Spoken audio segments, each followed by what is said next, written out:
The recording has started. Thank you, Gautam. Okay. So a very warm welcome and thank you all for joining us today for a panel discussion titled Open Data for Rare Diseases, an Indian Perspective. I'm Dr. Mohua Chakrabarti Chaudhary, a DST STI Policy Fellow at DST Center for Policy Research, IISc Bangalore. I'm a health policy researcher and my work involves understanding the policy and public health perspectives of rare diseases. I, along with my co-moderator, Dr. Pragya Chaube, would like to extend our gratitude to the esteemed panelists who have been very kind to accept our invitation and be a part of the event. I also welcome all the enthusiastic participants attending today's program. To begin with, I will begin with a short introduction about our center and the story behind organizing this event. So the DST Center for Policy Research at IISc was established in August 2014 with the objective to create and strengthen institutionalization of policy research mechanisms in India. Our center has been leading the discussion on open access and open science for several years now, and we would like to take this forward to understanding its implication on healthcare as well. And with the government of India emphasizing on data sharing in healthcare through the National Digital Health Mission as well as the Health Data Management Policy, which was released recently, this area has become very critical in the policy discourse. However, as any other public policy of the country, these policies are also largely framed keeping the majoritarian stakeholders in mind.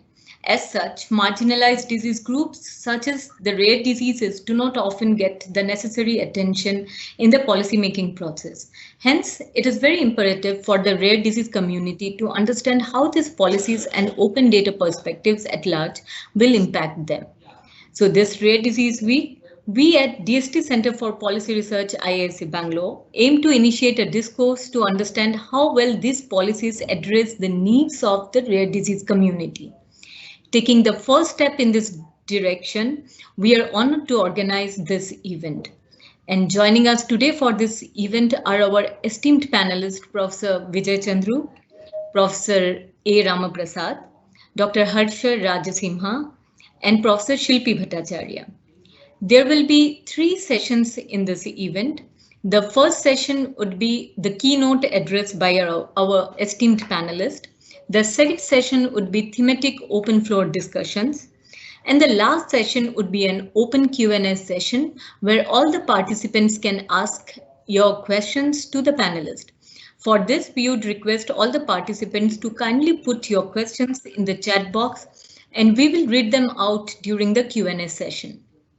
While putting the question, please do mention a little bit about your professional or rare disease related background as well. So now, before we proceed to the main event, I will quickly mention a few housekeeping rules for the audience. I would like to mention that we are recording this event and the recording will be made available online. I would also request the audience to keep themselves muted and keep the videos turned off during the session. I would now request my co-moderator Pragya to take over now. Dr. Pragya, over to you. Thank you. Well, hello everyone and welcome to today's event. I'm Dr. Pragya Chaube, Senior Project Associate at DST CPR IISc Bangalore. And thank you, Mahua. That was an excellent start to this event. We at DST CPR IISc believe that open science is an important step towards a better and a more inclusive science, but it is equally important to understand its implication in healthcare, specifically in the context of rare diseases. On this note, I'm looking forward to a great discussion and learning a lot of new things tonight. And for that, I would like to welcome our very accomplished and esteemed panelists joining us today. I would introduce them as I would invite them for their keynote addresses. So let me introduce you all to the first panelist of the evening, Professor Vijay Chandru. Professor Vijay Chandru is faculty at the Center for BioSystems Science and Engineering at IISc Bangalore. He is also Executive Advisor for Healthcare to Art Park and Innovation Hub of DST at IISc Bangalore. He is also a co-founder and director of Strand Life Sciences, a leading company in software product development and cutting-edge contract research for pharma and genetic testing. Professor Chandru is also a co-founder of Open Platform of Orphan Diseases Foundation. Here, he has been committed to orphan diseases outreach with scalable platforms towards the vision of no disease in orphan by 2030. He is also commissioner on the Lancet Citizens Commission for Reimagining India's Health System. With that, Professor Chandru, please take the floor. Thank you, Pragya and Mawa, for including me in this on this occasion. First of all, I think we should, understand the context we are in today. Right? The last 1 year has been a very unusual and difficult year, right? So from last year, World Rare Diseases Day to where we are today, I think clearly the pandemic year, in some sense, has prevailed. And while I think during this year, there's been extraordinary attention to public health in the larger sense.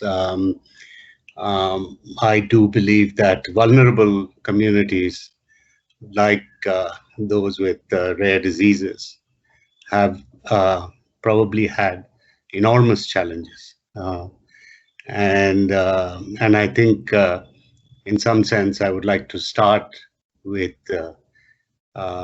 reassuring the rare disease communities that we feel for you. I think we are definitely aware of the challenges that you've had. I know that we've lost many of your community members during this year, and we feel for that. So I think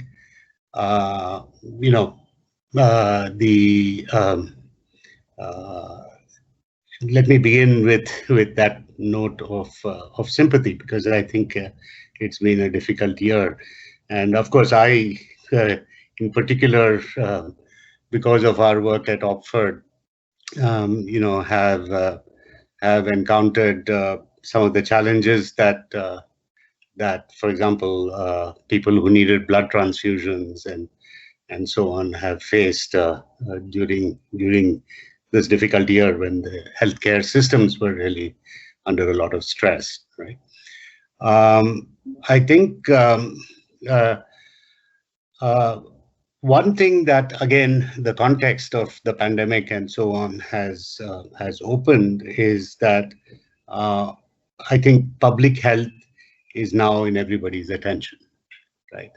I think we are now, essentially realizing that we need to build our public health systems in a very at a different scale than we have been doing so far, and I think there is definitely a push now to both using technology on the one hand, which is, I think, the main focus of today's discussion on data, but also from the point of view of just being more inclusive, right? And I think Pragya mentioned in her introduction that I'm a commissioner on the Lancet Commission, the Citizens Commission, which is looking at, we're really looking at universal healthcare by 2030, and what will it take for India to achieve that, right? We think there are a number of steps that have to be carried out, and we're slowly starting to put together. And in about 18 months, when India reaches its 75th Independence Day, the Commission will present a report to the nation, and hopefully that report will provide some structure for moving us towards universal healthcare. Now, universal healthcare actually means leave no one behind, right? And so it is important that we raise the ante for orphan diseases, and because otherwise it gets orphaned, right? And that we see in the discourses. In fact, I see in discourses, say at the Lancet Commission and so on, that people will talk about disabilities, but the notion of orphan and rare diseases has not really fully entered into the parlance. And so my role on the commission is to ensure that gets taken seriously, and that when we talk about inclusive public health policy, that we move towards, as you mentioned, the vision of no disease orphan 2030, right? Now, what that means, there is no disease that will be orphaned in the sense that there is no attention paid to it, right? Whether the system can actually do everything that's needed, is a question of resources. Science itself has to advance to be able to provide cures and better care of patients with orphan diseases, and that progress of that is, of course, happening at a very rapid pace. And in fact, it's an unusual coincidence that World Rare Diseases Day often coincides with National Science Day, right? It's usually the last day of February. So except for leap years, they actually fall on the same day. And so there is also a call to scientists to pay more attention to rare diseases and orphan diseases. And I think we should I think work now rapidly. As we saw, one of the fantastic scientific developments during this pandemic was how rapidly we could come up with vaccines, right? Never in the history of life sciences or biotechnology has there been such a rapid development of a therapeutic approach. And I think the world now is aware that technology has advanced to the point where many such things can be done.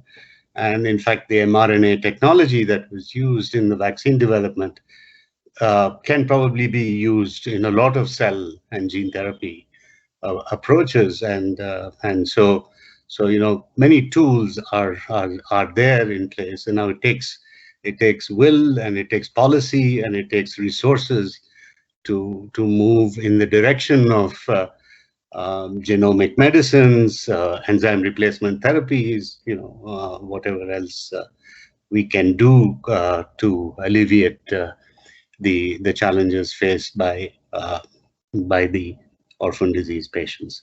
So those are my general remarks. Now let me talk a little bit about the National Digital Health Mission, data policies, and where things are. So, very early on, when Justice Sri Krishna was holding his public meetings and coming up with the data protection bill, I and Rahul Mathan, who's a lawyer, had made many comments about health data and sensitive data that relates to patients with rare and orphan diseases, and in some sense, some of the thought process that went into the framing of the draft data protection bill actually included some attention to the issues faced by the rare disease communities. I think in addition to that, of course, the blueprint for digital health was formulated. We had the National Digital Health Mission announced at Independence Day last year, and we have had some policy discussions and governance frameworks come out on various data-related issues. So there's another group at IISc that is also looking at the issue of non-personal data and the governance of non-personal data. This is headed by Inder Gopal at the Robert Bosch Center, and I've been a part of that group and led the panels where we have had discussions on health data. Now that's another thread which has been, I think Chris Gopalakrishnan has been leading the task force that has formulated that policy framework, and that's still, of course, a governance framework that has been proposed. And I guess in the context of today's discussion, Mahua had shared with me the health data management policy, which is, I guess, another draft policy that is out there, and which more closely reflects the data protection bill that was drafted earlier, and pays a lot of attention to privacy and security issues related to health data. And I think in the context of orphan diseases and rare diseases, I think we'll have a more thematic discussion, I guess, in the second part of today's event, so we can get into more details there. But as I was reading through the document that was shared, this notion of consent manager kept popping up, and I was a little worried by it. That when the data principle, that is the patient or the individual is allowing some consent manager to make decisions, and I was worried about that. And so I went back and read carefully, and of course, consent manager is just a piece of software that actually takes consent from the data principle and then conveys it. So the name is a little bit misleading, but I think the intent of that policy is certainly to protect the individual's privacy, when the data principle wants it protected, and I think it should, I think it's an essential policy in the sense that because as a country we have not really enforced anything like a non-discrimination policy for information, right? Like, for example, the US since 2009 has what is called GINA. GINA is the Genetic Information Non-Discrimination Policy Authority, and and I think we do have to protect the privacy of the patients. So I think with those initial remarks, I will be happy to participate in the second part where we get into the thematic discussions. Thank you. Thank you, Professor Chandru. Thank you for touching on so many aspects. and that was very enlightening. And I'm sure our audience must be feeling the same way and would be very interested in speaking to you more about this. So a quick note to the audience. So we will take your questions at the end in the Q&A session, but please feel free to put your questions in the chat box and interact with our panelists. With that, let's move on to the second panelist for the evening, Professor A. Ramaprasad. Professor A. Ramaprasad is the director of the Ramaiah Public Policy Center at Bangalore, India. He is also Professor Emeritus of Information and Decision Sciences at the University of Illinois at Chicago. Professor Ramaprasad's wide area of research interests include healthcare, higher education, e-governance, smart cities, and local climate change. His research focuses on ontological meta-analysis and roadmaps for research policies and practices in the domain. So, Professor Ramaprasad, please take it from here. Professor, you are on mute. Can you hear me now? Yes. Okay. I'll share the screen and start my presentation.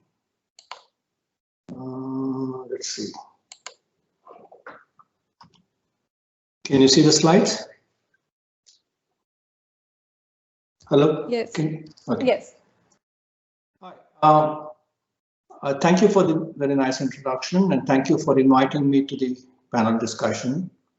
I have framed my presentation as a follow-up to a sequence of papers that we have been writing and research we've been doing on the concept of a learning surveillance system. So I played around with the term with my team and came up with the idea of a learning surveillance system for rare diseases. And I'll explain what I mean by that. What we have tried to do is to frame our thinking in the context of the Vision 2035, that's the public health surveillance in India. And we are looking at it within that, the surveillance of rare diseases, or as a subset of that one. And it follows some of the work that we have done in terms of surveillance of malaria, surveillance of TB, and surveillance of communicable diseases. So we're glad to share the papers with you. The basic point that we are trying to make, or we're thinking about, in the context of rare diseases, and we have combined rare and neglected diseases because often in the discussion, rare and neglected diseases seem to overlap and they seem to sort of come together, although there are some distinctions between the two. The first point we would like to make through this presentation is that we need to differentiate and integrate rare and neglected diseases data from with common diseases data. Because you can't have a surveillance system completely for rare and neglected diseases, but at the same time, we'll need to prevent it from being sort of smothered by a large volume of data that comes regarding common diseases. Second, related to that, we need to systemically manage the deluge of public health data and the drought of rare and neglected diseases data. This was mentioned by Professor Chandru earlier. There is growing amount of public health data in a lot of common diseases, and there is not as much data coming about neglected diseases and rare diseases. And the last one is that the open data, which is the theme of this workshop, for rare diseases must be available to all stakeholders for service, education, and research. So in other words, there is a number of stakeholders will show in the framework that I'll discuss in a minute. And when you talk of open data, all these could be party to providing the data as well as using the data. And when you talk of open data, it should be available to all the stakeholders. We at the center tend to frame the problems, as Pragya mentioned. I use the concept of ontologies. I won't debate with you about an ontology here, but we call this the ontology of a learning surveillance system for diseases, common, neglected, and rare. So when we talk of data, this is the taxonomy of data that covers all the diseases. This is at a high level, but one can break it down to more detailed levels. And we have used this taxonomy with greater specificity to specify for malaria, TB, and communicable diseases. So this is the spectrum of data that we need about communicable diseases and non-communicable diseases. And within communicable diseases, there can be common diseases, neglected or rare. Similarly, with non-communicable diseases, it could be common, neglected or rare. So when we talk of data, we're talking of the combination of these two dimensions. The multiplication of administrative data for neglected communicable disease, environmental data for non-communicable rare disease, and so on and so forth. These are all the possible combinations. And when you think of stakeholders in it, you'll see that it ranges from the healthcare provider, which could be people or individuals, entities such as laboratories, hospitals, etc., citizens in their individual capacity, family capacity, community, agencies, academia, government. All these are party to providing the data, all these are party to using the data in order to manage neglected diseases, in order to manage rare diseases. And when we talk of informatics, surveillance, there are a number of steps that are often identified with surveillance. That is the identification of the data, detection of the data, collection of the data, analysis of the data, interpretation of it, application, reporting, and feedback. Generally, these happen in sequence and it cycles around. And last, in surveillance, we need to consider timing, which could be ad hoc, post hoc, on demand, periodic, real time, or predictive. In urgent cases, or in many cases, we would all like it to be real time. But real time data is costly. We may settle for periodic or on demand. So the design of the system has to consider what is the optimal timing. In this framework, we can look at a number of things. What it does is, it makes visible the input process output logic. So there are a number of pathways here, which we can articulate by simply reading from left to right. Ad hoc identification of demographic data for rare communicable disease by health provider, a physician, or real-time interpretation of genetic data for non-communicable disease by entity, hospital, or predictive application of epidemiological data for rare non-communicable disease by a citizen community. So these are three of a possible 57,600 combinations encapsulated in it. All of them may not be appropriate. It is 50,600 only if you consider neglected and rare diseases, not the common diseases. And what this framework does is to represent the logic, make visible the input, process, output, and feedback logic, represent the logic clearly in terms of data management and concisely and completely, and it articulates the pathways in structured natural English so that semantically it's meaningful and can be understood. So when we break it down, when we look at diseases and their stakeholders, this is just a part of the framework. The temporality, prevalence, and priority of the 6 categories of disease are different. So when we think of communicable, common, neglected, and rare, non-communicable, common, neglected, and rare, the temporality, prevalence, and priority of these 6 categories is different. That is something we need to keep in mind when we design the surveillance system. So their surveillance strategies must be differentiated and integrated based on the above 3 attributes: temporality, prevalence, and priority. The stakeholders in the data are both its users and providers. So there's a large number of stakeholders. They have to be involved in obtaining the data, and also open data should provide it to them so that open data would make the data available to all the stakeholders for the healthcare service, education, and research. Often the data is stored and is not available for research. The data is stored and is not available for education. So that should be one of the principles we should consider in designing the surveillance system. And when we think of informatics for surveillance of diseases, again, this is part of the left part of the framework. Communicable diseases require closer surveillance than non-communicable diseases based on the temporal risk. Common diseases will be easier to survey than neglected diseases based on the prevalence and priority. And neglected diseases will be easier to survey than rare diseases based on their prevalence. Because rare diseases, by their definition, are very few. They'll require a much greater effort in order to obtain the data and put it in the surveillance system. So the rare diseases will be the most difficult to survey. The challenges of privacy, confidentiality, and integrity, these are the criteria from US HIPAA guidelines I took, of open data will be different for common, neglected, and rare diseases.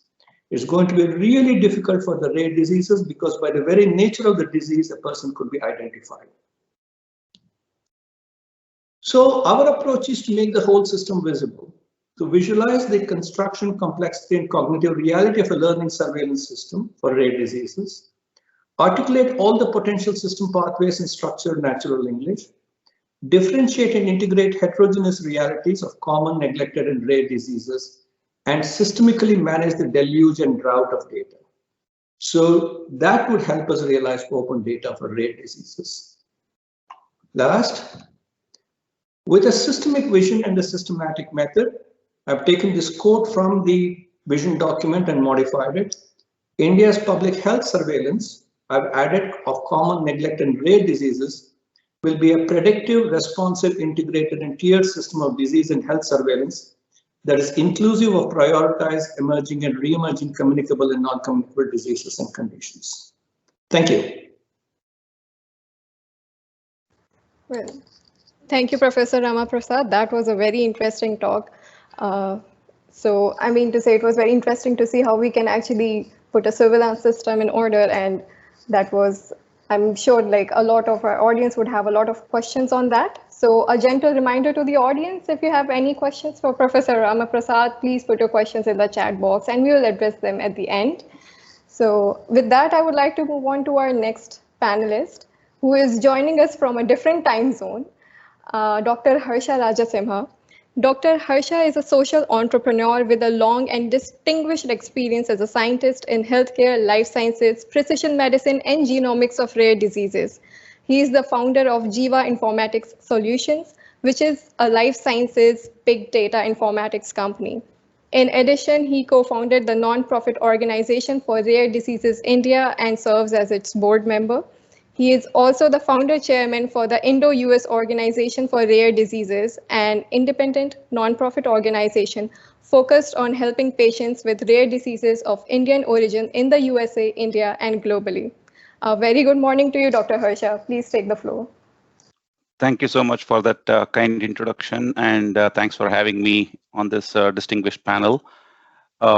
It was a great way to start this event with Dr. Chandru's remarks, acknowledging the extra challenges that are being faced by the rare diseases community posed by the pandemic. And I will focus more on my perspective, but the topic is open data for rare diseases, and I wanted to make sure we all align on the definition of a rare disease, which is primarily based on the definition of any drug that is meant to address the needs of a disease that affects fewer than 200,000 Americans in the US. And this is the legislation called the Orphan Drug Act of 1983 by the US FDA, which essentially provides for various incentives to for investments into developing therapies for diseases that may not have commercial viability. And the definition of that is a disease that affects fewer than 2 lakh Americans. In India, until very recently, we did not have a definition. And in 2014, we had jointly, Dr. Chandru was a co-author on that article as well, where we published proposed a definition of following a prevalence-based proportional prevalence in terms of 1 in 2,500, like the European Union. However, in 2019, the Indian clinical trials policy makers have adopted a definition which considers any disease that affects fewer than 5 lakh Indians to be rare as far as an orphan drug goes. And so based on the definition of orphan drug, we define the rare disease in a way, because that's how all the policies and incentives for therapy development and R&D investments are made. So just to clarify, this is not to be confused with 1 in 2 lakh or 1 in 5 lakh people. It is any disease that affects fewer than 5 lakh Indians to be rare. So the problem on a global scale that we have been trying to address is most of the therapy development happens in the US and EU. Collectively, US and EU represent about less than 10% of the world's population, and a majority, about 80% of all clinical trial participants tend to be Caucasian origin, leaving the rest of the world with less than 10% of footprint in terms of the orphan drugs, but more generally any drug for that matter. And so there is a huge gap here in terms of diversity, inclusivity on who are contributing towards testing of these vaccines, drugs, and gene therapies. And so this is the problem we are looking to address at the nonprofit Indo-US Organization for Rare Diseases, which is on a mission to accelerate the therapy development process, where patient recruitment is the #1 barrier to getting therapies faster to the patients. And according to National Institutes of Health, there has been an estimate that at the current speed, if we proceed, it's going to take 2,000 years before every rare disease will have at least one FDA-approved therapy. So if you look at the number of treatments that are indigenously developed and approved in India, it's I think one of the articles authored by Mohua, who is the moderator on this panel, indicated that there are probably 3 therapies. And there is a total of over 600 orphan drugs approved so far. And the number of rare diseases is over 7,000. And so it's going to take 2,000 years before every rare disease will have at least one approved therapy. That's not acceptable speed, given where we are with the digital innovation and transformation that's happening all around. So we think building collaborations on a global scale, particularly between the United States and the Indian subcontinent, is going to be a critical catalyst in accelerating therapy development process.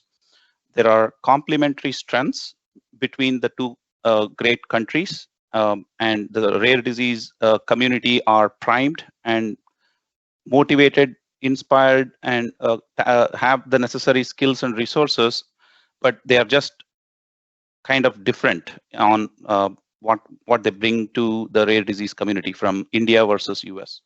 So that's the mission of our nonprofit organization. So we have a patient alliance membership program where we engage with nonprofit patient foundations who act as members of Indo-US Rare and represent the unique needs of patients with rare diseases. A corporate alliance program where biotech and med device companies developing therapies or diagnostic companies developing diagnostics for rare diseases can be our members, and we advocate with the governments both in the US and in India on the needs of the industry to achieve their full potential to accelerate these diagnostics and therapies. And we have a whole host of education, awareness, and research programs. And we have this Rare Disease Legislative Advocates Week going on this week. And this is what we are addressing with the US Congress. We are asking them to include gene therapies and telemedicine as priority areas in US-India bilateral ties. As both Dr. Chandru and Ramaprasad pointed out, with the pandemic, obviously the remote decentralized technologies are all taking hold and have seen significant acceleration in the adoption of telemedicine. However, there is a lot of barriers to overcome in terms of regulation across state borders, across national borders? Can a doctor in India provide telemedicine service to someone sitting outside of India, or a physician in the United States providing telemedicine service to patients outside of US, for example, in India? Those are there are barriers there that have to be overcome, and that includes data sharing as well. So to address these challenges, we are talking to various congressmen this week and asking them to make these a priority in US-India bilateral relations. So what I also founded this technology startup, which is aimed at collection of the types of data that Dr. Ramaprasad was presenting around what types of data matter to patients with rare disease, or in general, the rare disease R&D community.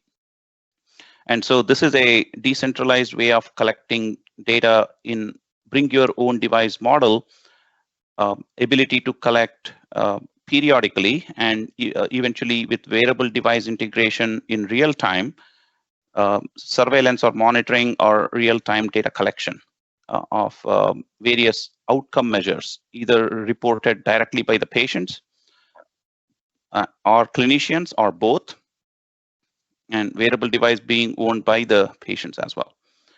So that's so I wear these two hats of advocacy and technology innovation in terms of both having a focus around rare diseases, and every aspect of this includes data. So if you look at what's the journey of a patient with rare disease, they go through a diagnostic odyssey, which averages about 5 to 7 years. And that's true whether the patient is located in the US, EU, or India, or anywhere else. Seems like the diagnostic odyssey still continues to be a long one. And there are numerous global initiatives on a mission to bring that down to under 1 year from when the symptoms of a rare disease are brought to the attention of the healthcare system. And once there is a diagnosis, if there is a FDA approved treatment, which is, like I said, 600 or so out of more than 7,000 rare diseases, is the patient can consider lucky that there is some therapy available, but a vast majority, 90 to 95% of these diseases still do not have any treatments. And the best hope for them is to be in a registry already or a natural history study, which may exist for that particular rare disease, which can serve as a foundation for future clinical trials. And clinical trials, as everybody now became more familiar with during the vaccine wait for COVID. Dr. Harsha, I'm sorry to interrupt, but our timer is not working. So I'm here to remind you that 10 minutes are over. Okay, Sorry. great. So I'm pretty much towards the end. So once we get through the clinical trial enrollment, that's where the patients can access a variety of therapies at no cost to the patient.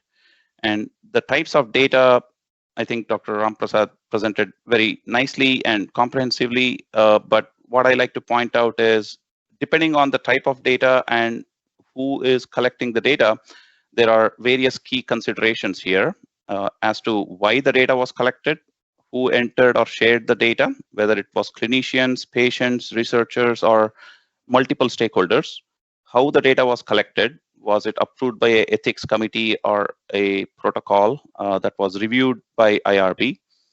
In the US, it's Institutional Review Board versus ethics committees in India. What types of, what are the uses of the data that the people who shared the data consented to in the first place? And there is a lot of free data publicly available these days on Facebook and other social channels, but is it appropriate to use that data to enrich the already existing data that has been collected? And so different components of the data might have different levels of consent. And data ownership and data governance are very critical on how the data can be used downstream. In what languages the data was collected, and is there consent to translate the data into other languages, user accessibility requirements, people and stakeholders. I would like to add, companies like Google, Apple, and so on are also collecting and have a lot of data about health and other personal information now. And so that one thing I thought was missing in the list that Dr. Ramaprasad was showing. And then finally, the process of collecting the data itself. When it's a clinical trial, the sponsor of the clinical trial has a responsibility to ensure that the database is locked and protected at a very extreme level. Whereas if it's more of a public health, government collected data, there is more openness about it.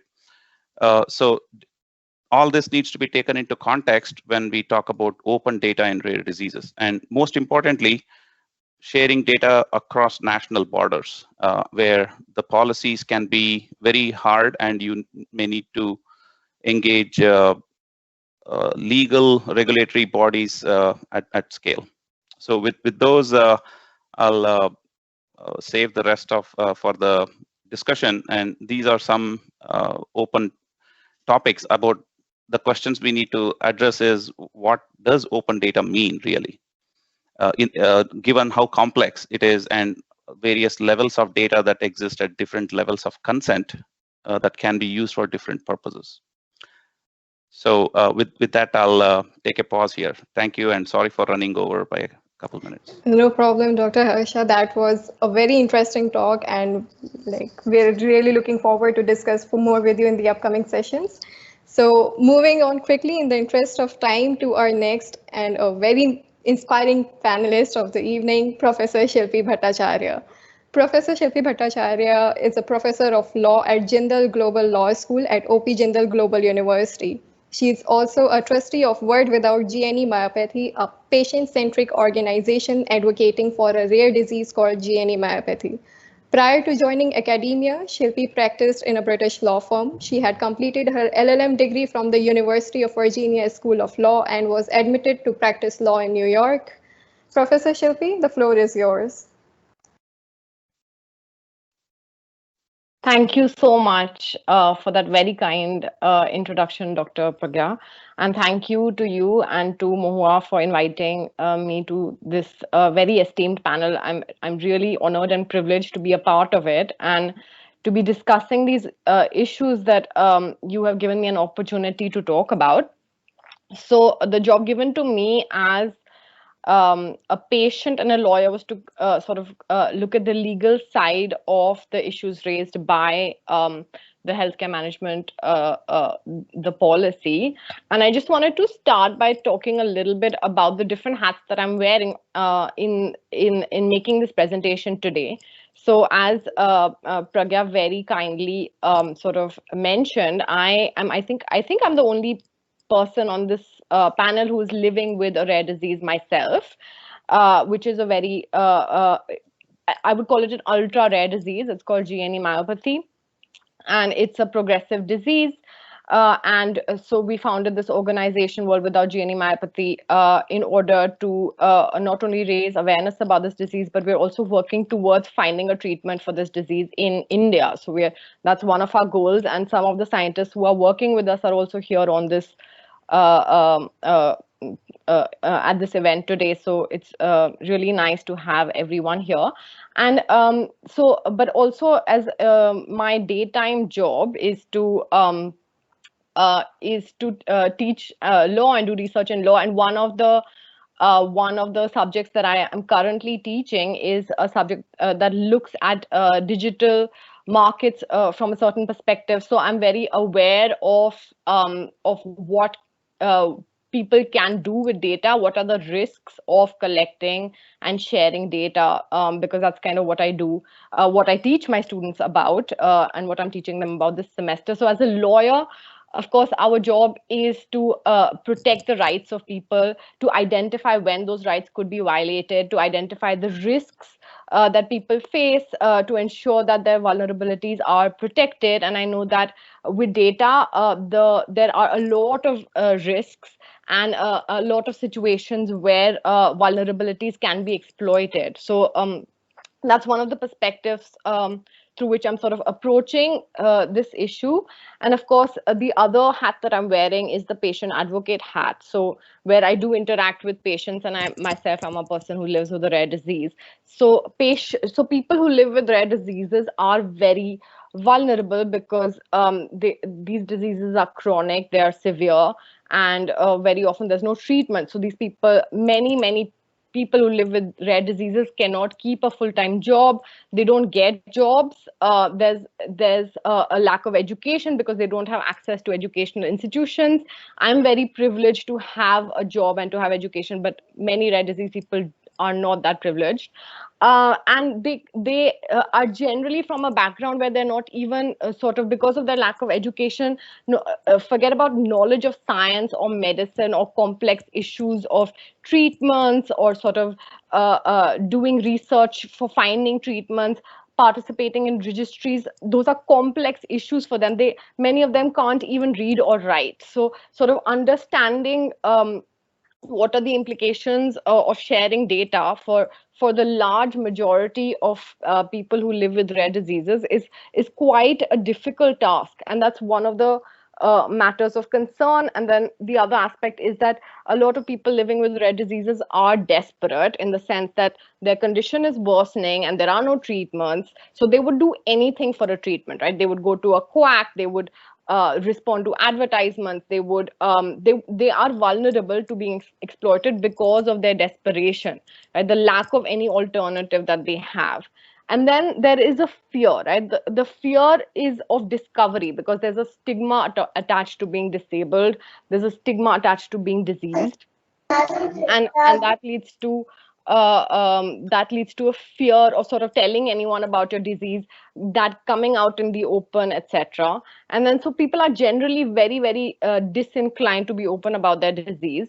And then lastly is the fact that there is sort of going back to the lack of education, etc. There is blind faith that some people living with rare disease have towards other people that they trust, like doctors, right? So, or like people who are representing themselves to be knowing sort of what is in their best interest. So that's sort of a blind trust that is had, and that can also be exploited in the collection and dissemination of data. So, so those are just some perspectives that I'm coming to this conversation with, that I just wanted to highlight. So, so what I do know from sort of the course that I'm teaching on digital markets is that a lot of data gets collected, and even at the time that it's being collected, the people who are collecting it may not fully know what they're going to use that data for, right? So, so we see that happening with a lot of these companies collecting data, that as technology develops, the use of that data becomes more and more sort of, it can be used in more and more ways. It can be exploited in different avenues. And so at the time that the data is collected, you may not even fully know what you can do with that data, right? So, so in that situation, the use of data will totally depend on, will change with time. So that's, again, the broad framework that I'm coming to this conversation with. So I know that as a lawyer, I see some lawyers in this conversation, but I think mostly no one is a lawyer. So I just want to set out the framework that governs data, and more specifically, the collection of data related to health in India. So, and I'm setting this out as sort of a structure of what are the most authoritative legal sources, and then moving down to the least authoritative legal sources, right? So at the top of the legal framework is the Constitution of India. And we do know that thanks to the landmark judgment of the Indian Supreme Court in Puttaswamy versus Union of India, we have now recognized a right to privacy, which is a fundamental right that every citizen of India has, that is protected by the Constitution of India. So now we all have a right to privacy. And now that, and in order to sort of enable that right to privacy and extend that right to privacy to our everyday lives, the government is in the process of enacting various statutes that will protect the privacy of its citizens. So right now, there's nothing that's been enacted, right? So unfortunately, nothing is in place yet. But on the horizon are actually 3 bills that would or 2 bills and one sort of, I don't know what to call it right now, that will impact data collection by healthcare providers and sort of the collection of health data. So one is the Personal Data Protection Bill that Dr. Chandru was also talking about. And then there is, so that's generally about the collection of data that is more sort of an umbrella law. And then you have the non-personal data governance framework that deals with the with anonymized data, right? So non-personal data governance framework is also what I, and please correct me, those who might know better than me, is I think going to be legislated into a law. It's going to have its own authority. And then, thanks, Shambhavi. And then sort of there's also a digital information security in healthcare bill, which will then also be enacted into a law. And that would then be, again, within the framework of the Personal Data Protection Bill for non-anonymized data, and then the non-personal data governance framework for anonymized data. So these are the statutes which have a legal effect. That means you can go to a court and you can enforce your rights. And then below that framework, what we have is a health data management policy, right, which is not a law, right? So it's something that guides the government, but it does not have as much binding force as any of these bills when they get enacted into a law.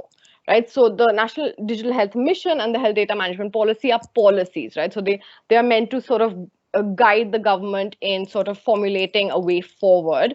But in terms of enforcing our rights as people living with rare diseases or as people who are collecting data, those will be done under the statute as a primary principal source of rights. So the statutes will have precedence. And the reason that this is important is because there are some inconsistencies between the bills and the health data management policy. So the health data management policy is actually much better at protecting our policy than the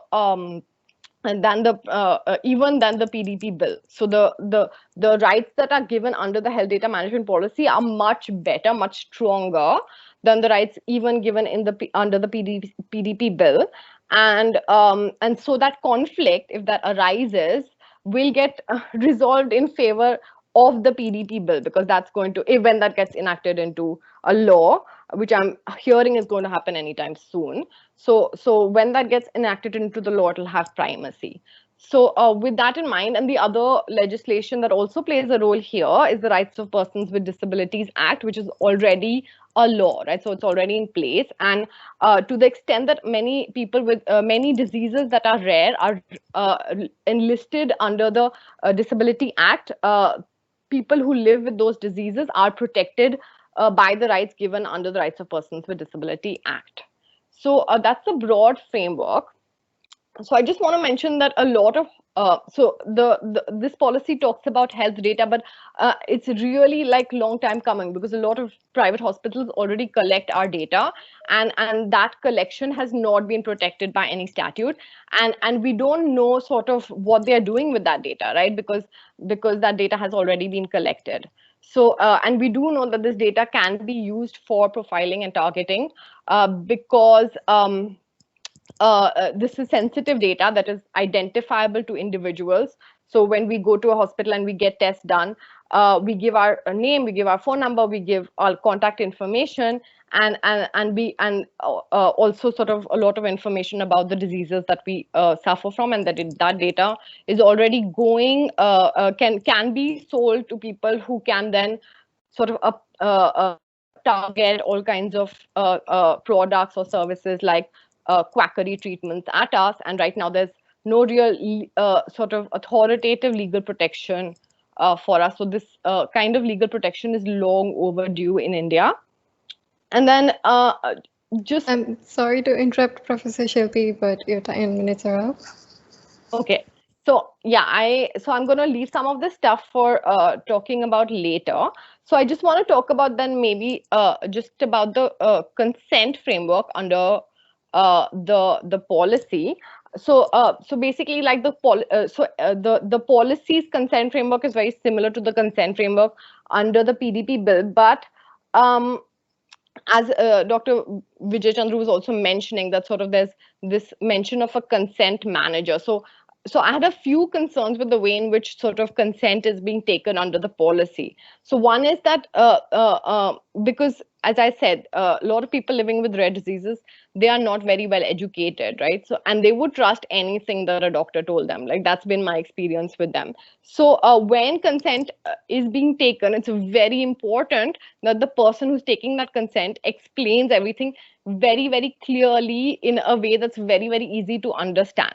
And if consent can be taken through an electronic system like the consent manager, then in that situation, we do know that that there's going to be no real explanation of what are the consequences of giving your data, and sort of a lot of people will not understand what they're really doing when they're giving consent through an electronic system like the consent manager. So that's a little bit troubling for me.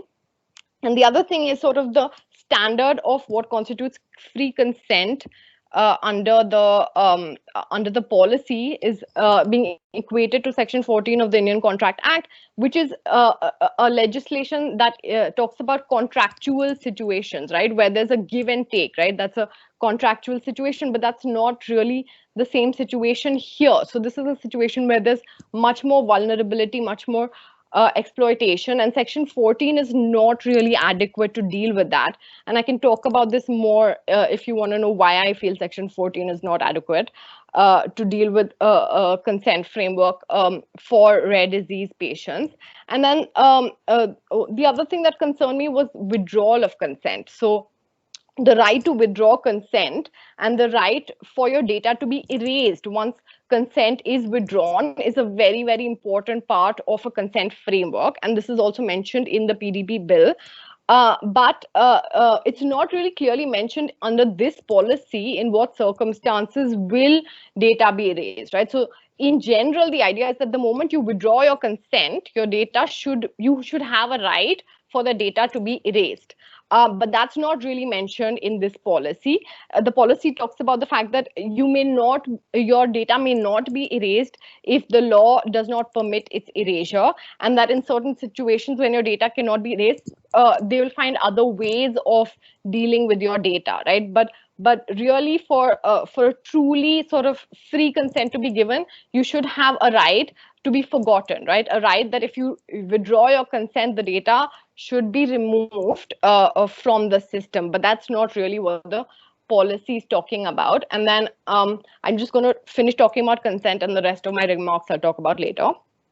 And then the mode of taking consent, right? So here I just wanted to mention that in the Rights of Persons with Disability Act, it clearly says that when you're doing any research on a person with disability, then the consent has to be obtained through accessible modes and formats of communication. And it needs the prior permission of a committee for research on disability, right? And none of this is reflected in any of the laws that we have that I mentioned earlier, right? So it's not really in consonance with the Rights of Persons with Disabilities Act, because if there is someone who's disabled, they need consent to be made in an accessible format to them. And a lot of people with rare diseases are disabled. So that needs to be taken into account as well.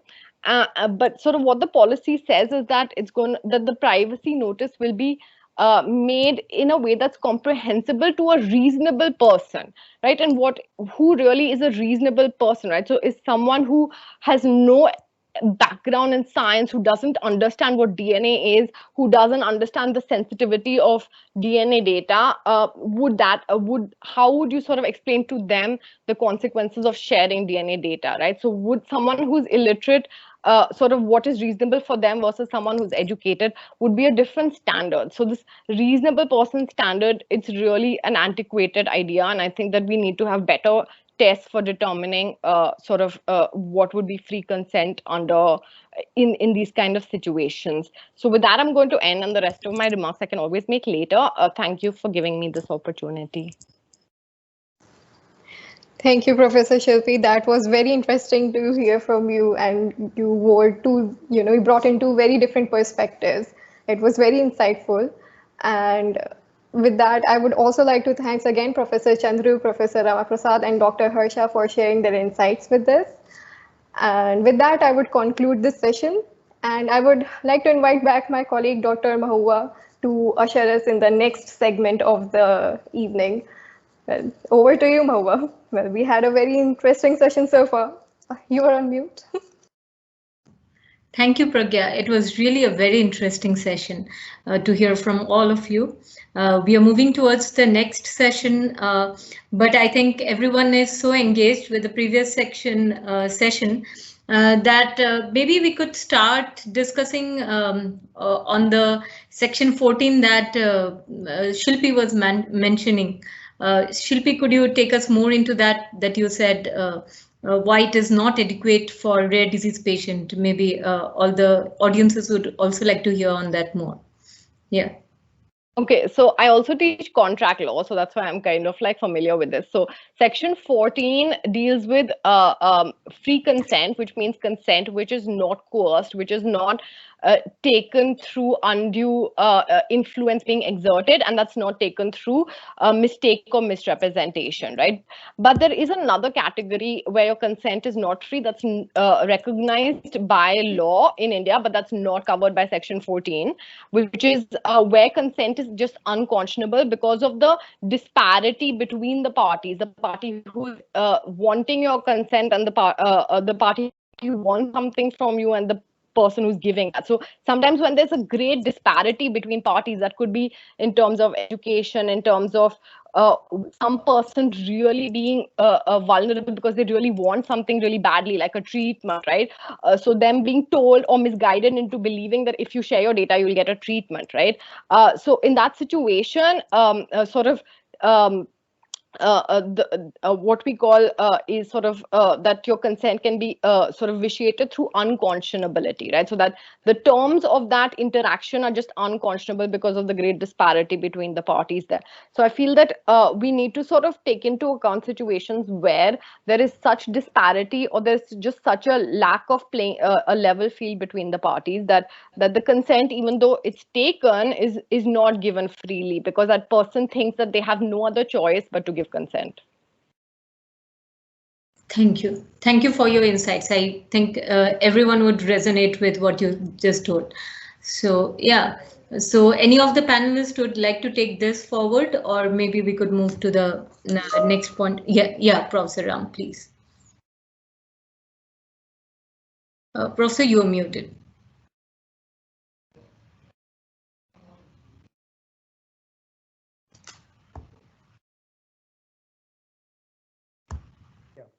Can you hear me now? Yes, you are audible. I have a question regarding the one thing. I want to go to a quick anecdote and then I'll come to this. In the case of COVID-19, there was a very big report about pulmonary embolism. I think that's the right term, I think. Now, the EMRs were so protected by HIPAA regulations that the physicians that were observing, the radiologists that were observing pulmonary embolism in COVID-19 patients couldn't exchange the records, but were in fact sharing their observations on social media, which then became a diagnosis, which in fact led to a major shift in the treatment away from ventilators, right? So I bring that in to talk about we can, on the one hand, get very focused on consent, privacy, confidentiality. How do you balance it with the need to make the data available from an individual health perspective and a public health perspective so that the patient can be treated and the public can come up with policies for that one? So in this discussion, I see an asymmetry, and I quote that because it was a very nice article that was written by, I think, Dr. Mukherjee, that the EMRs actually became barriers to sharing data and diagnosing pulmonary embolism. And social media, which were not inhibited by this, became the mechanisms for transferring it and generating the knowledge.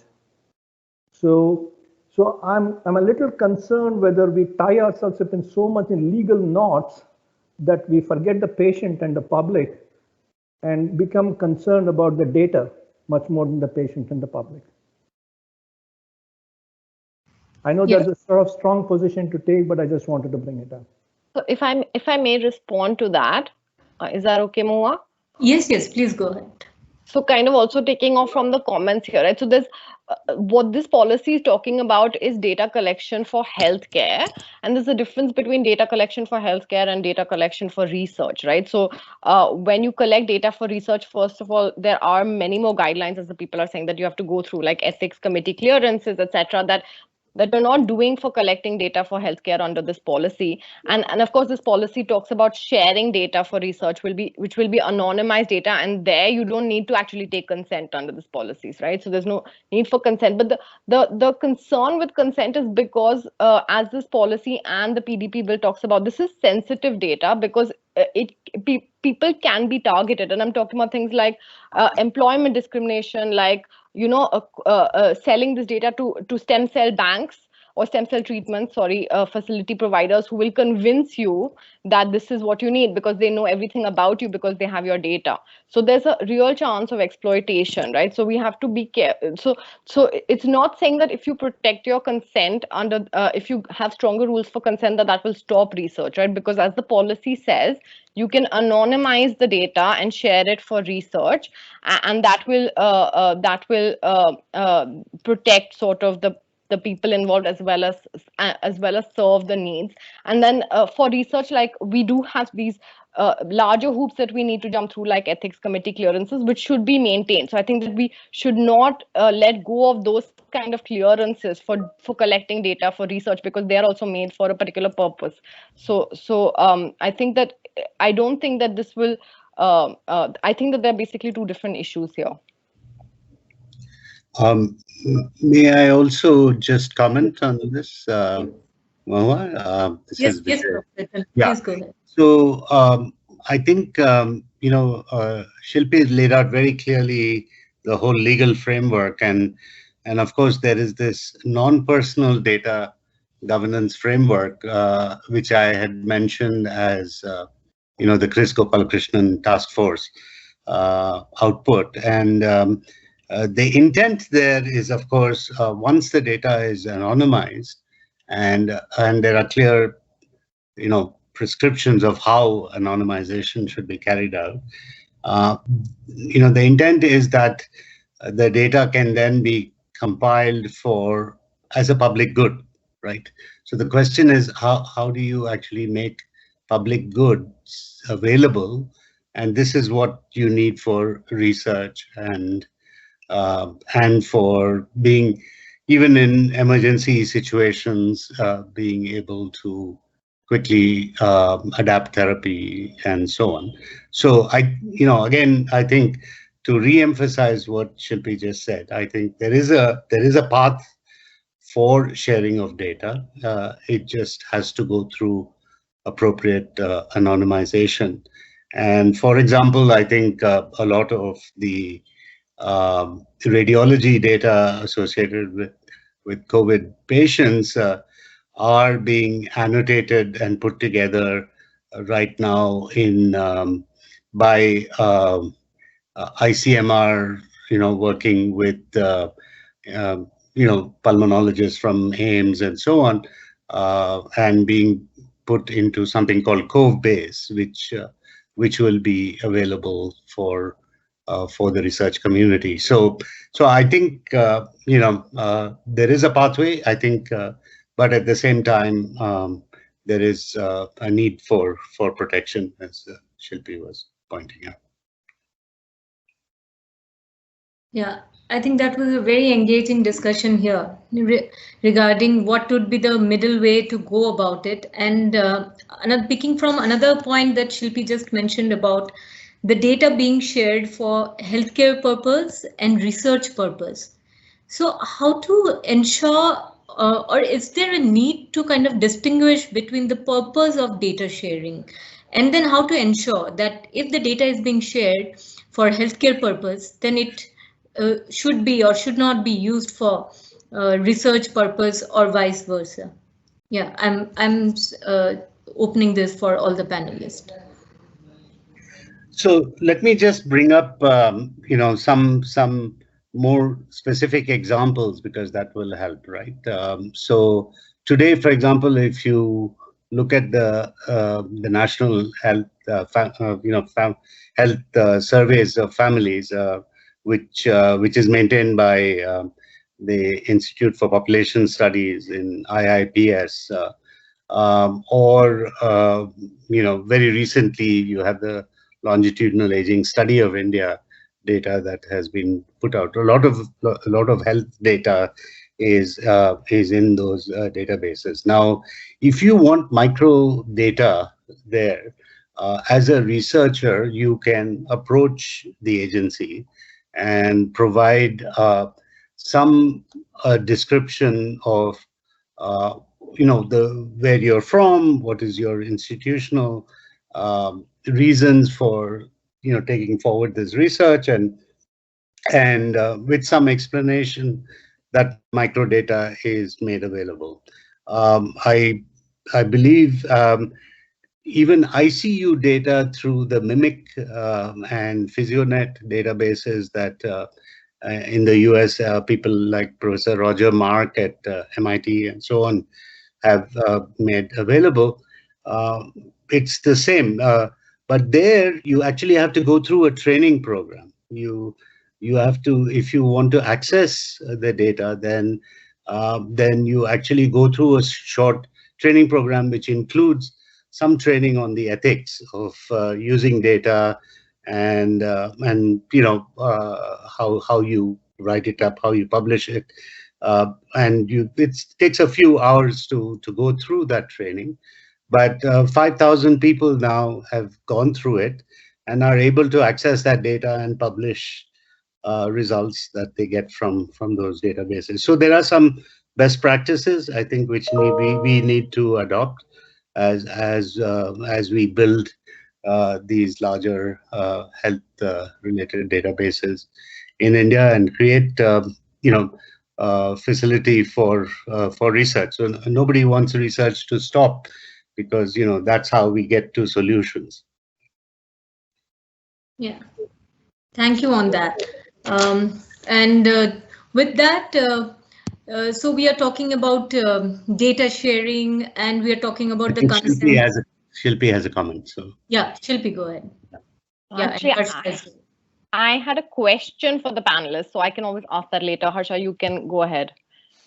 Sure. Yeah, I just wanted to share my perspective on the previous topic, which is around the purpose of the data, whether it's for healthcare delivery versus research, has a very important bearing, right? So just from the US context and experience, the Health Information Portability and Accountability Act, HIPAA, which is been in the standard practice, that covers all the healthcare providers, right? And any covered entities that have a need to access the health information in the routine diagnosis and prognosis and treatments for patients, they have a obligation to maintain privacy. And both of the data, while it is sitting in a place, encryption at rest, as well as when the data is being transmitted to another place, until now, any health information is still transmitted by fax, right? So you can't send it in a unencrypted email, health information.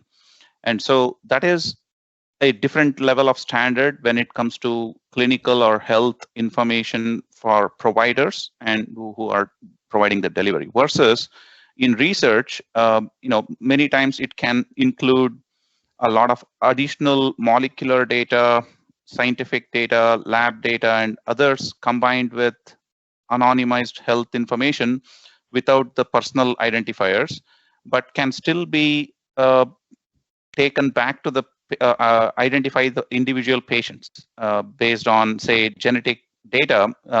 There are ways to identify the individual based on DNA sequence, for example. And so there are different standards or stringency for data privacy and security when it comes to research versus clinical. So and the main reason for HIPAA stems both from the need to ensure privacy, but also implications of breach of privacy in terms of the health insurance cost. Some of the patients may have annual cost of healthcare at more than $1 million, for their routine, for patients with special needs. The healthcare system can it can cost the healthcare system more than $1 million per year, whereas someone else it could be a few $1,000s. And so making such sensitive data available has financial implications. Obviously employment and other areas where that such information can also have a bearing as well. So we need to take that into context in India, where health insurance is not necessarily a norm. It's more of still an exception. 90% of the people probably still don't carry a health insurance. So that aspect may not be as severe in India. And so we need to place it in the context of and only apply enough stringency on the data so that it does not stifle the innovation and advances in health research. That's just my 2 cents. Yeah, Professor Ram has to say something. Shilpi, I'll come back to you. I'd like to follow up on what Harsha said, is that we seem to be making a strong dichotomy for data for research and data for healthcare. And especially when you merge public health and private health together, as happens in many of these things, I don't think it's a black and white situation. So the more you push towards the consent requirements for private health, the less value you'll get for public health. But the more you push towards the value for public health, the less stringency that you'll have on private health. So, and especially when you think of rare diseases, because the sample is so small, by its very nature, it is difficult to anonymize the data. As you mentioned, genetics, some of these things are genetic diseases too, genetic conditions too. So I think it is easy to say that we need to have separate requirements for private and public health, research and practice. But I think we need to recognize that it is not black and white. It is a spectrum, and there's a significant overlap between the two. And that we need to do some sort of at least an intuitive cost-benefit analysis of the benefit for the individual versus the benefit for the public, sort of a thing. Otherwise, we can stifle research, as Harsha pointed out, or stifle the individual's insurability or employability, as he also pointed out. So that is just a point I want to make. Yeah, Shilpi, you had something on this line. Yeah, I actually completely agree with you, Dr. Ramaprasad. So it's obviously a more complex situation.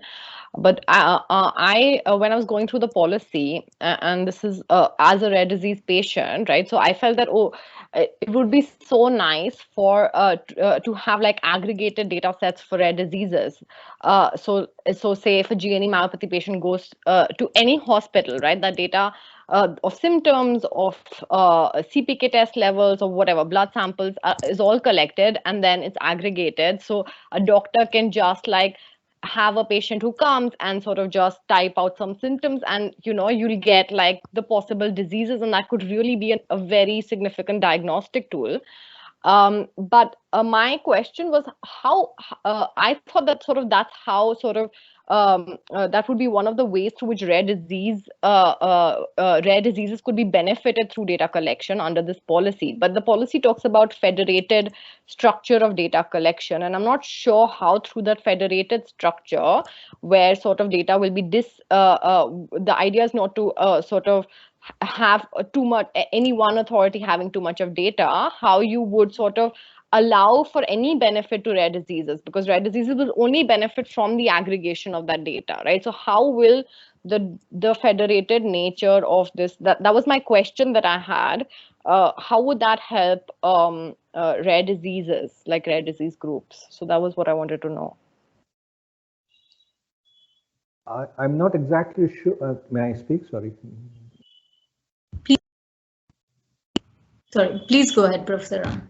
I'm not exactly sure what type of a federation you're talking about because I'm not seeing that paper or construct.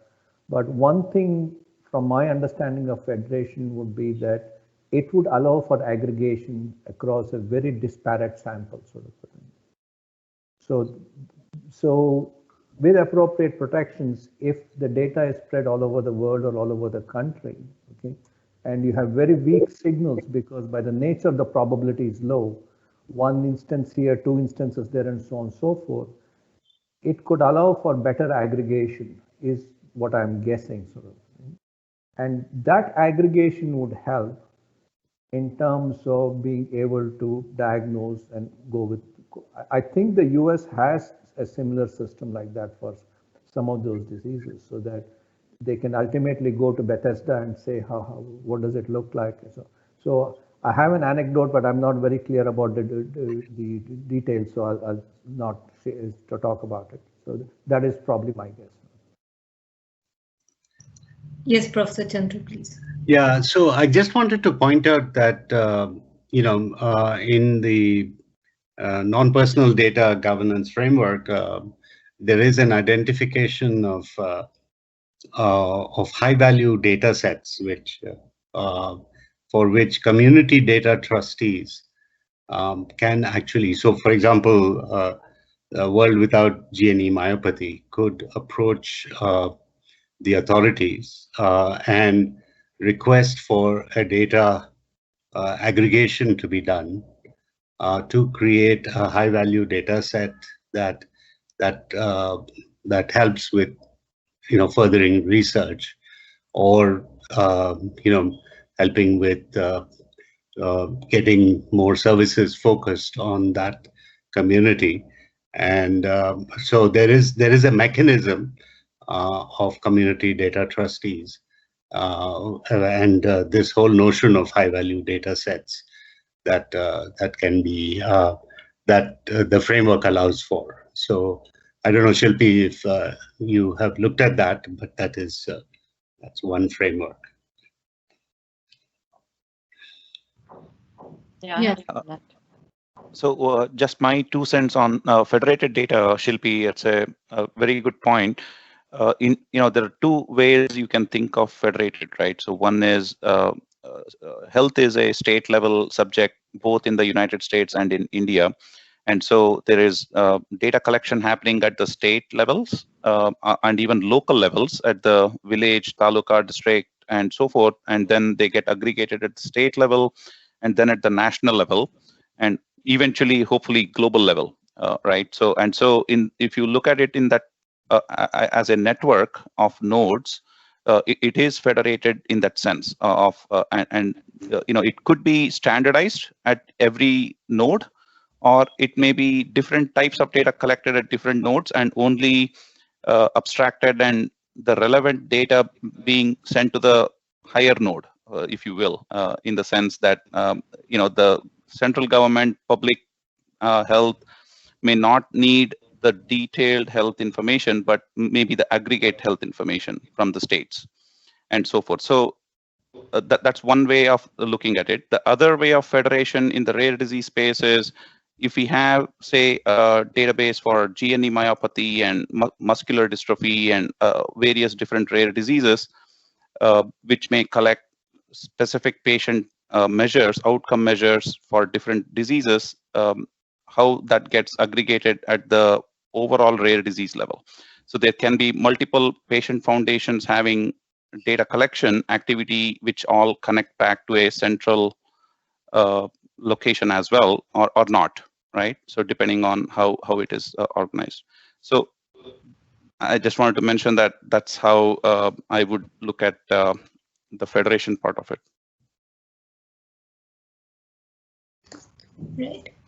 We got quite a clear picture of the various aspects of data sharing, the federated data, and various checkpoints also has been spoken about. So with this, maybe we could move to the next session, which is the Q&A session. And before moving on to that, I would just like to point it out that we have a very interesting and very engaging and very informed participants today. So we did a little survey before for the registration, and more than 50% of the participants reported that they are fully aware of rare diseases, and 19% informed that they are moderately aware of rare diseases. And many of them, as I'm aware, are renowned in their fields of work in related to rare diseases. So yeah, we look forward to a very engaging question and answer session. We would request the participants to please bring your questions. You can raise your hands, we will go to you. Alternatively, you can also put your questions in the chat box and we will ask them for you. So yeah, so we are opening the floor for that. To begin with, I would ask Pragya to go with the first question. Yeah, over to you, Pragya. Thank you, Mahua. Indeed, it was a very interesting discussion. So now looking forward to what our amazing audience has to say.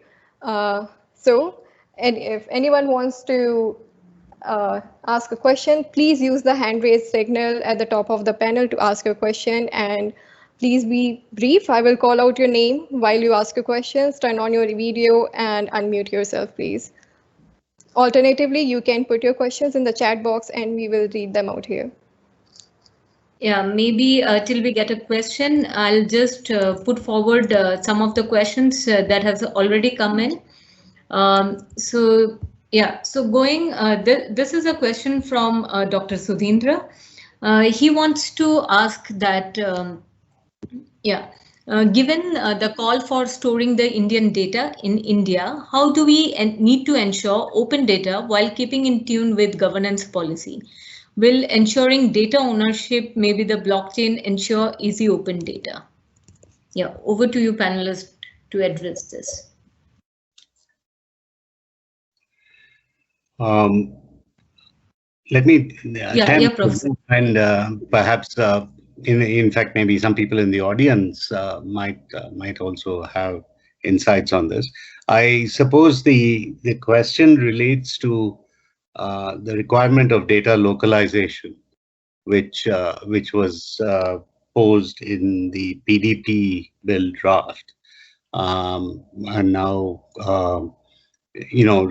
we'll see what actually shows up when the enactment happens. But the data localization basically requires that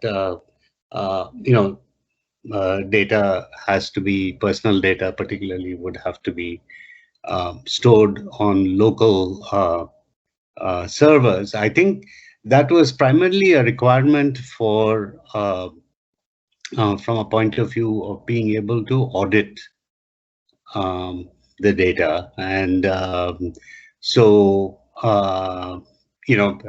it's not that data cannot be shared across borders, but there would have to be a localized version of the databases that would be available for audit. And so in fact, what we have seen is, at least in the context of retail data and so on, that the cloud services are now being located in India, even if the service providers are overseas, right?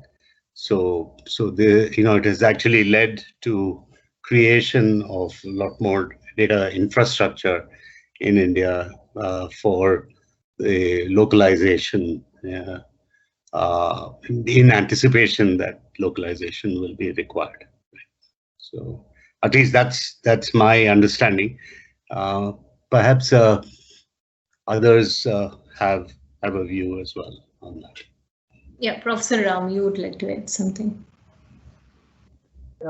Localization, I think Professor Chandru said, is for audit, but I think there's a bigger issue because if you recall, with COVID-19, Kerala got into trouble because it sent its data to Chicago, an operation in Chicago, for analysis. And then I think they had to bring it back essentially and then cut off that contract. So I think there is more to it than audit. There is more to it. You can call it country privacy or country this thing. And also another interesting thing that I noticed was just now I was looking at the ICMR grant. They even require that before you publish a paper in an international journal, you have to take permission. So I think this is a sign of more than audit in terms of the data. This is the protection of the data. We can call it data nationalism if you can call it. I don't mean to put political overtones into it, but that is what I see in this happening, sort of a thing. Let me just say that I think the whole situation with data during the pandemic should be looked at very differently, because actually the entire legal framework was, under, the emergency laws.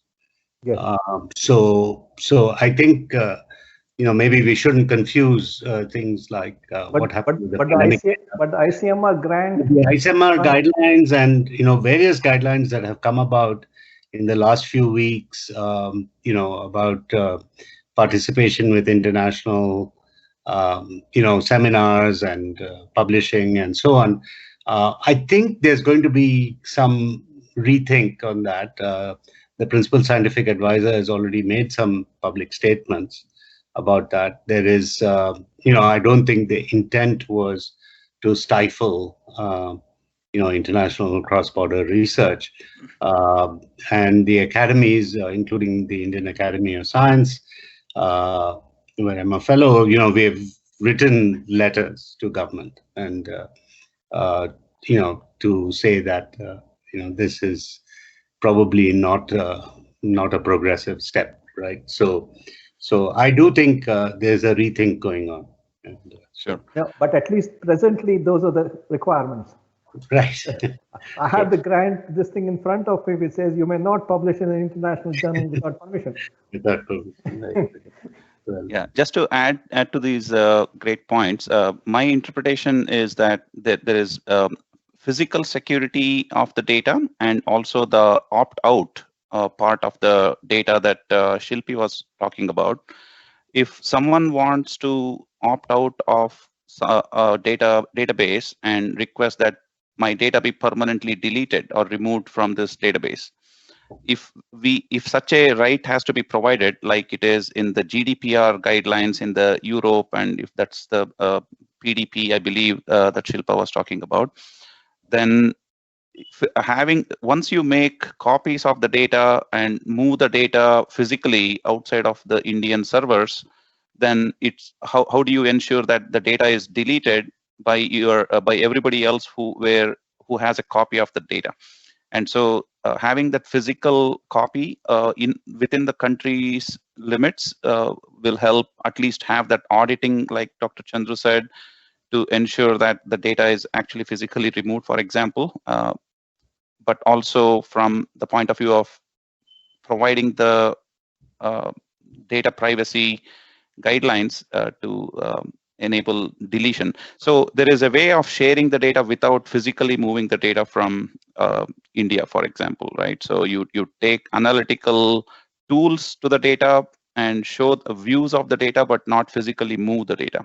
I think that's the distinction. Thank you all. So let's move on to the next question, which is from Jyotsna Srinath. She has asked this question to all the panelists. For the analysis and interpretation of open science data, are there any checks and balances to prevent someone from misinterpreting and providing false information to the people?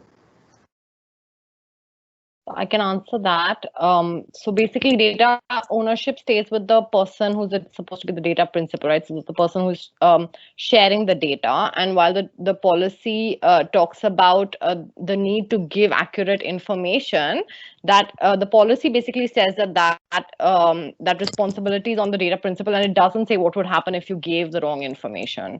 So there's no real sort of consequence or liability attached, at least in the policy, with giving wrong information out. It just says that you should ensure that the information is accurate. Professor Dr. Harsha, would you like to add something to this? Yes, yes, Professor Ramaprasad. Yeah, this gives me a segue. I'm going to answer it differently from Dr. Shilpi.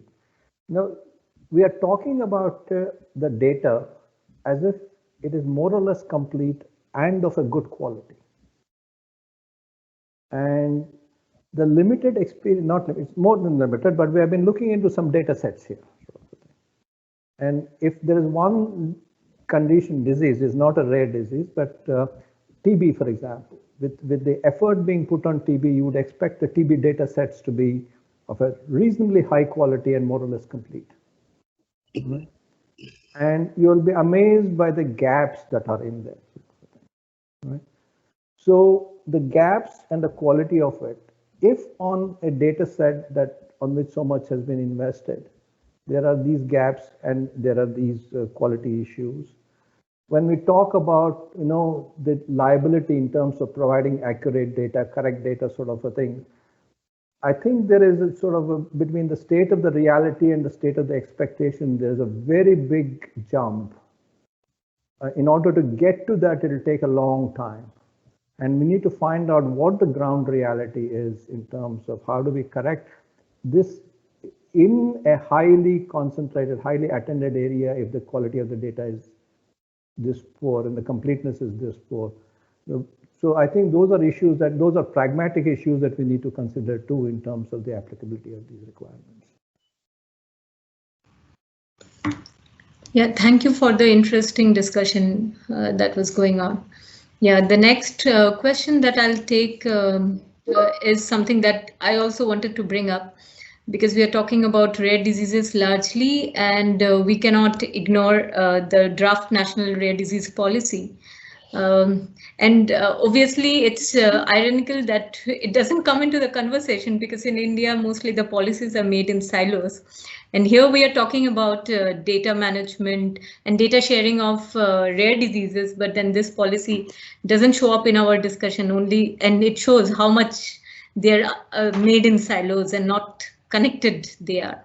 So I'll take up this question from, I believe, if I'm not wrong, it's Professor Anup Kumar Das from JNU Policy Center. And the question is, how does the draft national policy for rare diseases in India deal with the data collection, analysis, and sharing? Yeah, over to you, to any of the panelists.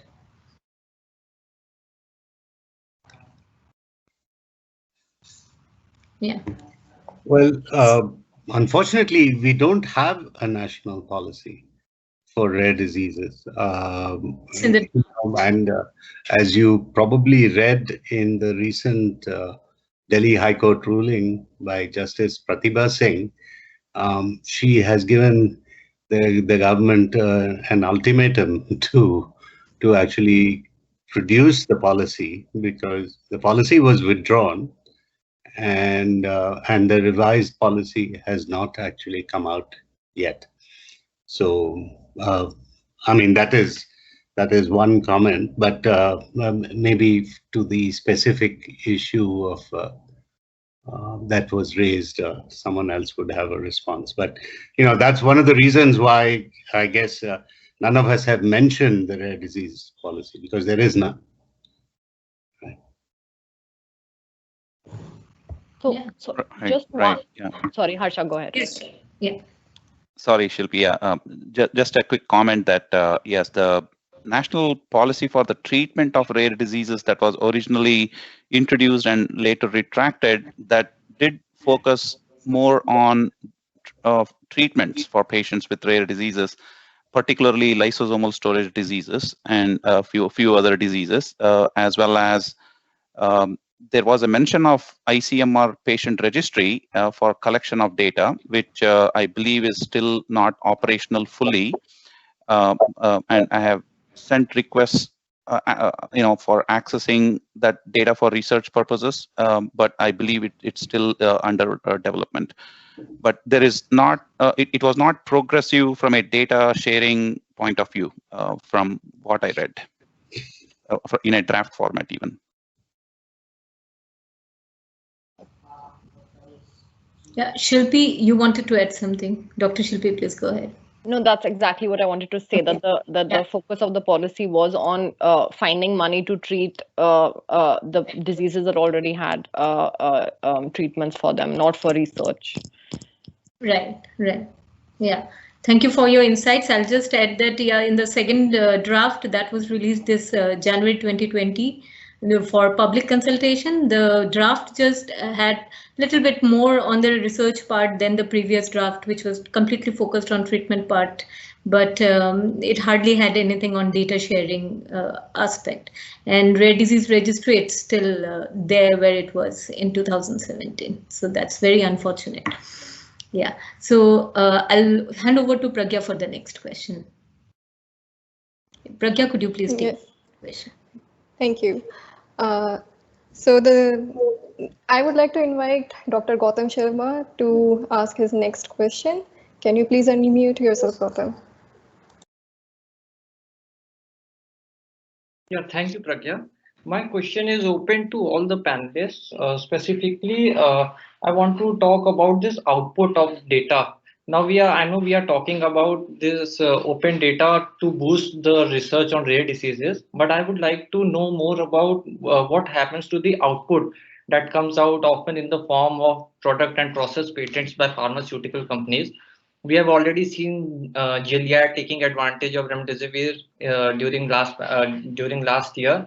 And so are there any regulations currently in India which restrict companies from profiteering and monopolizing from these product patents that comes through data? And ideally, shouldn't the output be open too if that research is done from open data? Thank you.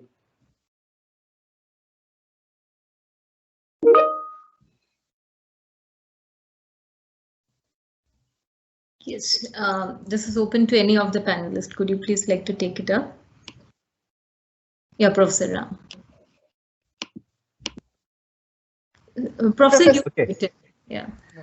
I think it's an important question, but the gentleman posed it as pharmaceutical companies profiteering. But if you look at the framework we provided, there's a whole bunch of stakeholders. Now, I'm going to make a statement which I've been making in other contexts, is that there is very little India-based research on problems of importance to India. Okay. So this open data can generate a lot of research on problems related to rare diseases that are of importance to India. And then also, but in order to prevent commercialization of it or exploitation of it or something like that, I think we need to balance it out in terms of, because if this open data becomes available, then there should be academic institutions across the country that get access to it and provide insights, not just pharmaceutical insights, but demographic insights, epidemiological insights, genetic insights, and all those types of things. So the open data should lead to open research sort of a thing. Okay? So that has to be balanced with the potential for a pharmaceutical company taking off. But you must also realize that when a pharma company takes it, look at Merck, which went into vaccine for COVID and it failed. So there is no guarantee that when they use the data for any particular disease, it will succeed. So we look at people that have been succeeded and made a lot of money sort of a thing. But at the same time, one doesn't, this thing looks like. So we need to balance the risks and the benefits out and try to see that open data is not just for the farmers, but also for the clinicians, but for the academics, but for the people that write doctoral theses on it, so that you develop a body of knowledge on Indian body of knowledge on problems of importance to India. Yes, Professor. Yeah, I would also like to bring in a slightly, different dimension to this, which is that, I think Shambhavi is in the audience as well, and we have heard Rahul Mathan speak about this often, which is that consent by itself may be a dated concept. And, what we probably need is to rethink how profit sharing might go along with consent. And I think this is what the question I think Gautam Sharma had raised, which is how does this come back, right, to people who are sharing their data? And so I think part of this is what is behind what Chris Gopalakrishnan and others have been looking at, high value data sets, and how community data trustees, who can in some sense be representing the patient communities who are sharing their data, can bring value back, right, to their communities because of the data that they're sharing. So that's going to require a completely new framework that would be challenging, I think, in every sense of the word, for institutions and the legal institutions also to deal with. But I do feel that there is a little, there is a little asymmetry which needs to be addressed, right? And Rahul's point was, you're often giving consent without really even understanding what you're signing up for. Think about, you're downloading an app on your phone and you're agreeing to the EULA, and do you even read that, right? And as Shilpi was pointing out, the whole process of consent, and maybe using the consent manager, a piece of software that talks to you and grabs your consent. Do you know what you're giving away, and what is the value of that, and how do you bring that value back, right? So that's a research issue, I think, that people can look at from a policy perspective, right? Yeah, just a couple quick comments on that topic. One is, this. It's a very good question, but it's very complex as well. So there's no easy answer. One, and two, there is, when you look at the data, how was it collected and who paid for the infrastructure to support the data? So if it was used by, if data was collected using public funds through a government grant, it has to be made available back to the public, right? And government has the right and responsibility to mandate that, and either provide a stick for not making the data available, for example. But when private data collection is happening either at a hospital level, company level, for various services, where the service itself is free to the individual, like Facebook as an example, where Facebook is free for all the users, but then there is some loss of privacy. If we are okay with it, we can use it. If not, but how many of us really are looking at the detail and the fine print as to how the data will be used, made available, and sold to others? And so that's where it's a complex issue. I think that's why EU is taking American tech companies to task, right? So there is definitely a difference of opinion there between the European Union and North America on this. And India has to decide where it wants to be. Right. Yeah. Sorry, in the interest of time, I'll quickly take just one last question. The session is going very engaging. We would have liked to extend it for more. So this question comes from Dr. Arkalgud Ghosh, who is also a rare disease researcher. And yeah, so he agrees on the point of data set aggregation, which is critical for development and clinical trials. So the question is whether, based on commercial genetic diagnostic data and single center research data, how to aggregate and provide prior to publication or study completion in context of India's heterogeneity. How do you curate data quality there? Yeah, open to all the panelists.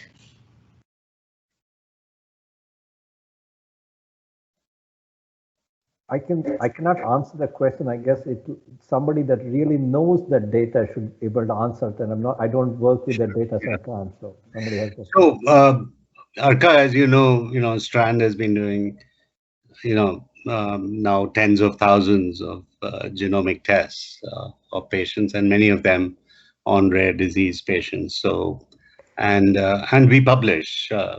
So they aggregate data. Now, when we collect the data and or we run the diagnostic test for patients, we go through a consent process. And as part of that consent, we ask them if they are willing to have their data properly anonymized and used for research. And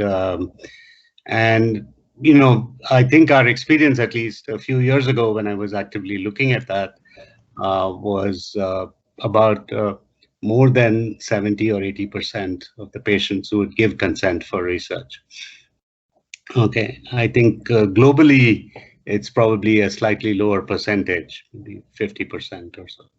But I think this, and we've been, essentially on that basis, we have curated, aggregated. It's not an easy task, right, to put all that data together. But we have published, for example, over 1,000. For example, cancer predisposition in women, right? The so-called BRCA markers and so on for South Asian women, which I think is one of the largest published data sets. And of course, you can, through the supplementary data, actually access the data that goes along with the publication. Similarly, for neurological disorders, and that's more to do with rare disease patients. Again, we have published over 1,000 case studies, and again, data characteristics are put out in supplementary information. So it is being done. Of course, as you know, your neighbors there, MedGenome, are also publishing lots and lots of rare disease related data. So I'm not sure if that answers your question, but well, thank you all the panelists, and thank you audience for that Q&A session. And I'm sorry too, because I'm going to be ending this Q&A session and we are already a bit late. So, but anyway, Mahua, can you please take over and let's. Yeah. Thank you, Pragya. And this was such an engaging session. The entire session have been very interesting and very informative. I believe it was as informative for all the audience as we found it to be. And with this, I would like to first thank all the distinguished panelists for being here and for making it so engaging, and for the audiences as well. I would like to invite my colleague, Dr. Momita, who is an open access scholar, to present the vote of thanks. Momita, please join in. Thank you, Mahua, and thank you, Pragya, as well. So I would like to thank all the panelists, Professor Chandru, Professor Ramaprasad, Dr. Harsha, and Professor Shilpi. This was a very engaging and insightful session, as Mahua already said. So this was really enlightening for all of us. Now I would like to extend my thanks to our coordinator, Professor T. Abhinandanan, for his constant support, and also to Dr. Akhilesh Gupta for joining us today.